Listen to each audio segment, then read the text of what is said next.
I'm not even going to try centering myself because it's just all about effort, and I'm kind of ditching the idea of effort at the moment. And Good. I think, go ahead. Good, because effort is manipulation.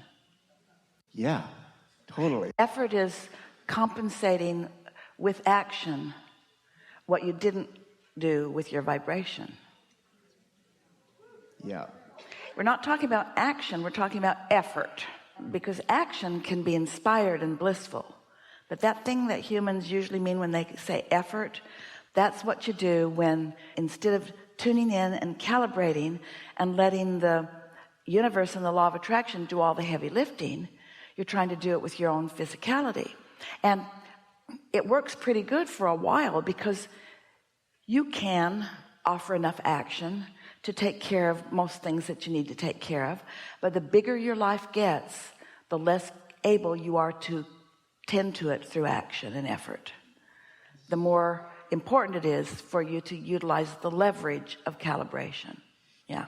That's what I'm here for. I'm here to just understand this whole beautiful art of calibration and you know, the dance with the contrast that we go through. And that's where I'm at these days, because like the beautiful woman that got up here earlier, thank you so much. It was so beautiful. Your face is so beautiful. I love you. I'm married too. But like,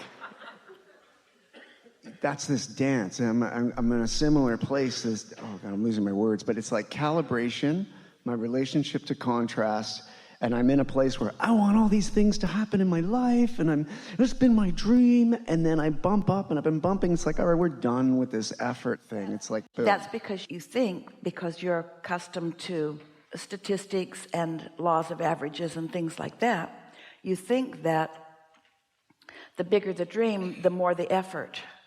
And that's what causes most people to hold back from big dreams, because they just get tired. But it's because they're offering action with resistance. When your action isn't resistance laden, then effort isn't a factor, and then you're just eager to get into it. If something physical is happening, Esther had a very sore foot, and there was no logical reason for it, in the sense that there was no event that happened. But after a little while, we were able to help her see that she was trying to manage too much with her own physical beingness. She wasn't getting out ahead of it with her thoughts as much as she knows that she can. And so she was depending too much on action, and that was what got her out of balance. It wasn't that she used her body up, not in that sense, but it's that when you have tools and you don't use them, and you know that you have tools that you could use, you're very hard on yourself when you revert to less effective things. That's what we're talking about here. Yeah, that's exactly what we're talking about. Is what I'm hearing is, here is my feeling, dream, beautiful world, which I love to enter, and I exist in that reality, because to me that's more of a reality than this stuff right here, and I delight in it, and then I can sense it, I can feel it, it's so close, and then, okay, so what do I do now? You know, like, where do I try less? What's happening to you is that you're not enjoying the becoming. You're not going to be happy until it has become. Mm-hmm. And when you're oriented like that, then everything that hasn't yet come into being is bothering you, which keeps it from coming into being. You've got to start enjoying the journey and stop trying to get to where you think you're going. Yeah, I'm right there. I can feel that. I'm feeling that more and more. And usually when that's happening, it's because you feel like you're letting somebody else down, or because you're letting somebody else's expectations of you sort of drive you rather than your own desire call you. And it usually doesn't just start with current relationships. It's been going on most of your life. It was this person and this person and this person. Usually it's very deep rooted. Most of your troubles that you're experiencing right now started when you were 7. If you could go back to what you were living then and think about who was in your face then, that's where it started usually. Now, not every time, but that's a pretty average. Since then, you've been trying to prove something to somebody and something to somebody and something to somebody. It's time to just leave them out of the equation for a while and just find your alignment. It's not an easy thing to all of a sudden stop doing. People take pride in being counted on. They take pride in being accountable. They take pride in standing out. There are a lot of things that you've calibrated to that seem like the right thing to do if you want to be an upstanding citizen in a healthy environment. But most of that stuff, your knowledge and who you are, is becoming such a big part of who you are that you are now having to come to terms with the fact that you can't live the big life that you're asking for in the way that you've been doing it. Something's got to shift. And what it is you got to get out ahead of it, and you've got to understand that it's vibration. You got to understand that it's about emotions. You got to understand it's about thoughts, that it's about alignment, and it's about cooperative components. Now, fixate on that word, cooperative components. Cooperative components mean that there are all kinds of people, events, animals, circumstances around you who are cooperating with you all the time, depending upon what your vibration is that you're offering.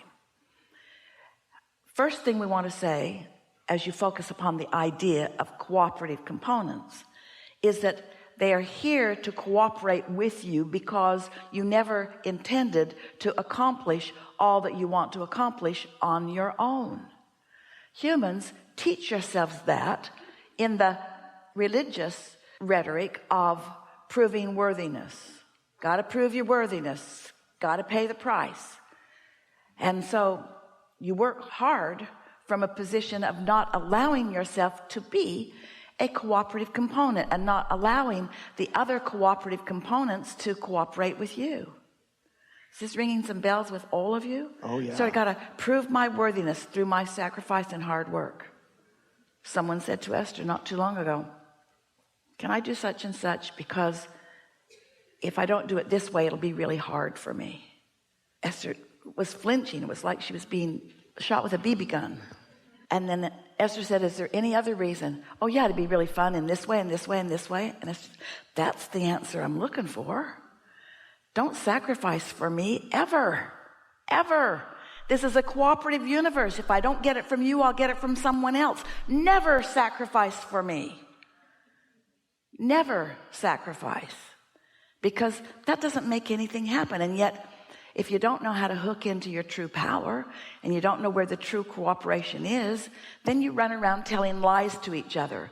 I'll help you if you'll help me. And then you're mad at everybody because nobody ever gives you back as much as you think you're putting out. And it's all bogus anyway. So the law of attraction is you attracting. What's your point of attraction? Others, what's their point of attraction? Sometimes what you attract from each other is unpleasant experience. Sometimes what you attract from each other is pleasant experience. It's not your job to get them all to be the offerers of pleasant experiences. It's your job to be the attractor of pleasant experiences, you see. And the first order of business is you got to hook up with your inner being.